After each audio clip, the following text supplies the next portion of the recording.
ఒక దేశం లేదా ఒక సంస్థ లేదా ఒక ప్రాంతం యొక్క అధికారం అక్కడి ప్రజల చేతుల్లో కాకుండా కేవలం కొద్దిమంది శక్తివంతుల చేతుల్లోనే అధికారం ఉంటే ఆ పాలన ఏమంటారు తెలుసా? అదే ఒలిగార్కీ అనే వర్డ్తో మనం చెప్పొచ్చు. అయితే ఒలిగార్కీ అంటే అసలు ఏమిటి, ఇప్పుడు మనం సింపుల్గా డీటెయిల్గా అర్థం చేసుకుందాం. సో దీనికి మనం డెఫినేషన్ చూస్తే government are rule by a small group of people అని. అంటే ఇది ఒక రకమైన ప్రభుత్వ వ్యవస్థ.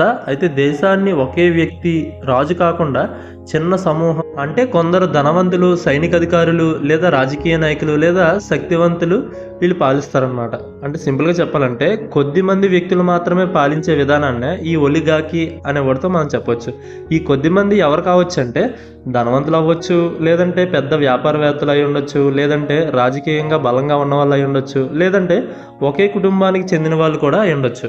సో దీనికి మనం ఎగ్జాంపుల్ చూసుకుంటే, in an oligarchy power is concentrated in the hands of a few elites. అంటే కొందరి పాలనలో అధికారం కొందరు ఉన్నత వర్గస్తుల చేతుల్లోనే కేంద్రీకృతమై ఉంటుంది అని అర్థం. వీడియో నచ్చినట్లయితే లైక్ చేయండి. ఈ వీడియో ఎవరికైనా యూజ్ అవుతుంది అని అనుకుంటే వాళ్ళకి షేర్ చేయండి. అండ్ వీలైతే ఛానల్ని సబ్స్క్రైబ్ కూడా చేసుకోండి. And thanks for watching.